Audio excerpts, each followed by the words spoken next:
cuál fue el campo laboral en el que se desenvolvió tras su titulación, o sea, tras salir de todos los estudios. ¿Cuál fue el primer lugar donde usted trabajó? Y si me pudiese contar un poco cómo fue. Claro. Bueno, en esa época, mira, porque es la cosa, como no había muchos tecnólogos médicos en el país, había en Santiago había una tecnólogo médico que estaba a cargo de una oficina del Ministerio de Salud y tenía un mapa de Chile donde estaban unos alfileres en todas las zonas donde había necesidad de un tecnólogo, me habían cargo. Y lamentablemente en Antofagasta habían 4 cargos que lo ocuparon los de la primera promoción, que entraron un año antes que nosotros. Entonces yo quería trabajar cerca de Antofagasta, ¿no? Por mi esposa y por mi familia también. Entonces me fui a Santiago en un bus para ver pero me acordé que había visto en Copiapó que había una vacante. Entonces me bajé del bus en Copiapó y me acerqué al hospital, que era un hospital muy antiguo, tenía más de 100 años de construcción. Bueno, el director me recibió muy bien, todo, y contento que fuera a trabajar allá. Así que le dije yo que bueno, había un médico que hacía hemograma, algunos análisis de orina y unos pocos de sangre, pero no hacía microbiología, parasitología ni química clínica. Así que bueno, yo le dije al director, va a tener que darme una salita nueva porque estaban construyendo algunas partes y me dio una sala grande y puse mesones con una pieza chica para tomar muestras y comencé a trabajar en Copiapó. Lo equipé con microscopio, autoclave, estufa, todo.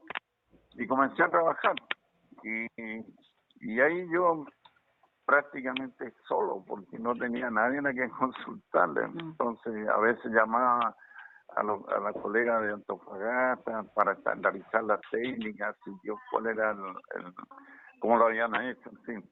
Y empecé a trabajar y los exámenes salían bien, sobre todo empecé a hacer exámenes de microbiología, de parasitología, de química clínica. Empecé por la bilirrubina, que era, digamos, cuando se rompe el glóbulo rojo sale la bilirrubina.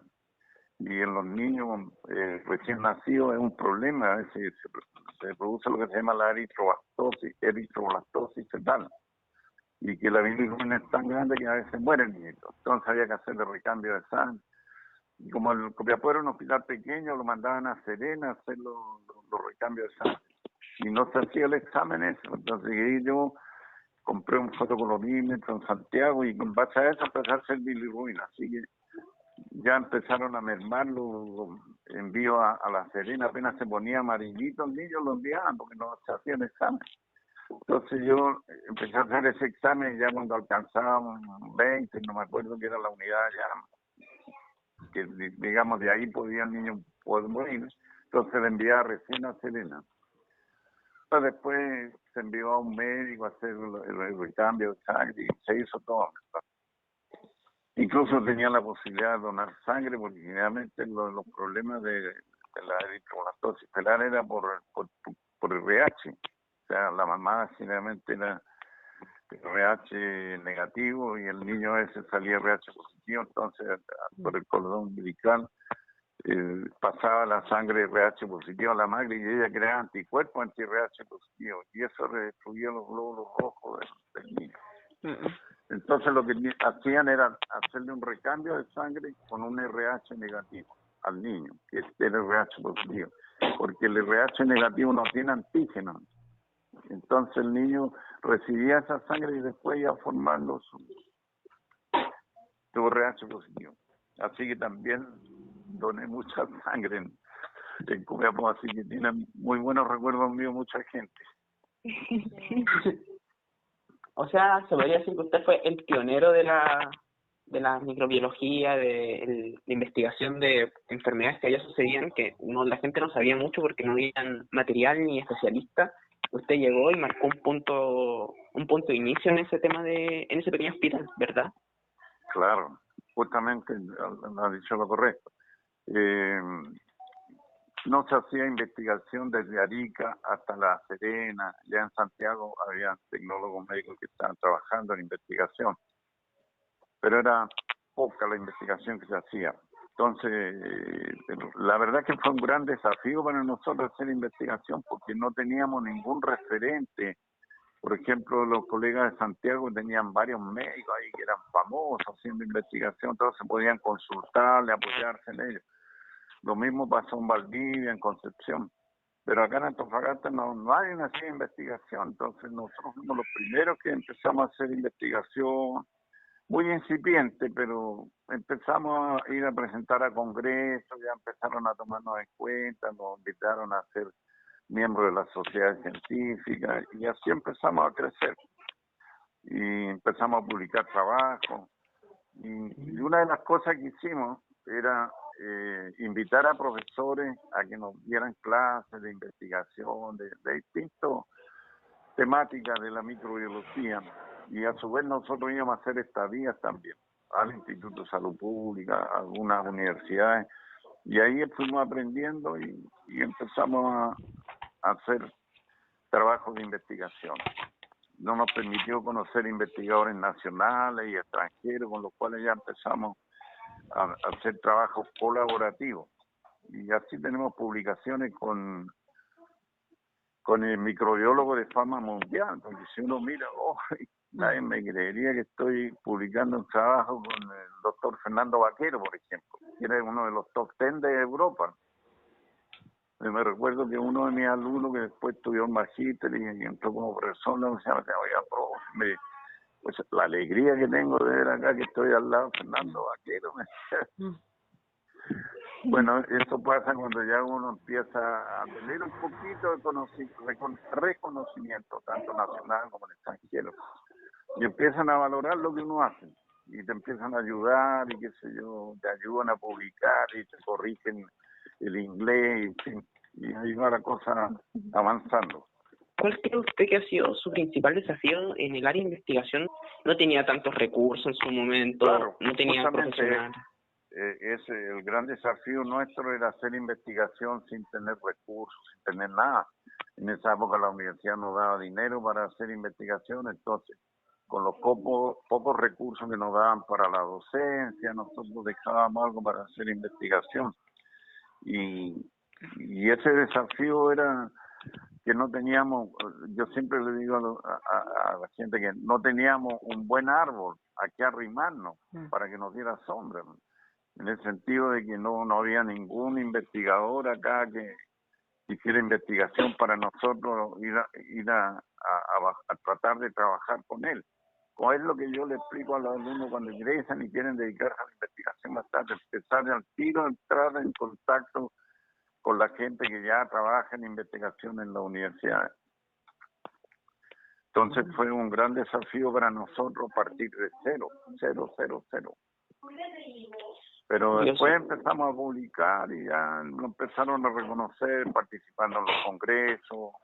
Ya sabían que había un grupo acá en Antofagasta que hacía investigación. ¿Ha tenido alguna experiencia en su labor que lo haya marcado? Varias. Hay muchas. Muchas cosas hicimos. Pero hay una que me marcó mucho, que fue una experiencia que pude diagnosticar una tuberculosis renal en el hospital de Copiapó. Un día estaba en mi laboratorio, yo tenía un escritorio en el centro del laboratorio que daba frente a la puerta. Entonces entra una señora con un frasco de orina y la orina se veía turbia y sanguinolenta. Entonces me dijo, quiero que me haga un examen. Entonces yo pensé al tiro, bueno, una orina de ese tipo está indicando una infección urinaria. Y yo pensé, entonces le expliqué a ella que no podía hacer el examen, que necesitaba que se tomara una muestra de orina séptica para que pudiera hacer el examen y representara lo que realmente estaba en el riñón. Entonces le pedí que tenía que hacerse un asado Felipen externo, lavarse con agua y jabón y después orinar un chorro y el segundo chorro y colocarlo en un frasco estéril que yo le había dado. Pero lo hizo de mala forma y las muestras salían negativas, a veces se contaminaban, hasta que al final decidí tomarle una muestra con un catéter urethral que por la uretra va directo a la vejiga. y ahí tomamos la muestra, pero cuando hacía el análisis no aparecían bacterias, pero sí en el sedimento se veían piocitos, glóbulos blancos ya muertos que habían englobado bacterias y de estos se habían destruido, y glóbulos rojos, pero no veía bacterias. Entonces de repente me ocurrió que una gringa del cuerpo de Paz me dijo, Juan, cuando tenga un sedimento que no tiene bacterias, ve piocitos, glóbulos rojos, sospecha una tuberculosis renal. Entonces, pesqué un sedimento, lo dejé secar y lo teñí con Nielsen, que es una técnica para ver el micobacterio en tuberculosis, o sea, el bacilo de Koch. Y pongo el portogeno en el microscopio y veo unos bacilos rojitos que se hayan teñido por la fucsina y con fondo azulado, con piocitos y glóbulos rojos. Y dije, eureka, aquí está la madre del cordero. Esta señora tiene una tuberculosis renal. Y al día siguiente le llamé, entonces le dije, mire, ellos me dicen, tiene una anamnesis de lo que le había ocurrido a ella, porque ella ya estaba en España y le habían diagnosticado descalcificación de la columna. Entonces yo le dije, mire, usted hace 5 o 10 años atrás tuvo una tuberculosis pulmonar, ¿cierto? Sí, me dijo. Entonces, el tratamiento que le daban a los enfermos del pulmón, los que tienen tuberculosis, porque hay agrietamiento del pulmón, porque se van produciendo cavernas en el tejido, y eso hace que la persona al toser se le producen hemorragias bien severas. Entonces le dan mucho tratamiento con ácido cítrico, limón, naranja, pero eso a su vez, como es ácido, va sacando, necesita el organismo tamponar eso para neutralizar la acidez, y cuando no recibe el calcio u otro tampón alcalino para neutralizar la acidez, lo saca de los huesos. Y ahí era la descalcificación. Bueno, y seguramente ella tenía algún problema renal que el micobacterio en tuberculosis a veces puede sanarle en el pulmón, pero queda enquistado en algunas células y cuando bajan la defensa vuelve a aparecer. Y eso le ocurrió a esta señora. Bueno, pero lo curioso es que nadie ahí en el hospital de Copiapó quiso tratarla, se fue a Santiago, allá se le hicieron todos los exámenes de radiografía en la Católica, en la clínica alemana, y al final ella le mostró los resultados que yo le había dicho. Bueno, le diagnosticaron que tenía ya un riñón atrofiado, calcificado, y él tenía que extirpárselo, y el otro estaba comprometiéndose. Entonces, bueno, al final se operó todo, y cuando volvió ella, y le comentaban a ella, oye, ¿cómo el tecnólogo médico de la provincia fue capaz de diagnosticarle una tuberculosis renal? Y con un solo examen nomás de orina. Bueno, me mandaron una carta de felicitación, que sé yo, al final la perdí por ahí, una carta con tantos cambios. Pero esa fue una de las cosas que más me marcó, porque, bueno, la señora volvió al cabo de 6 meses, tenía bien gordita, me traía unos chocolates que había dejado. Nos hicimos amigos. Señora María se llama.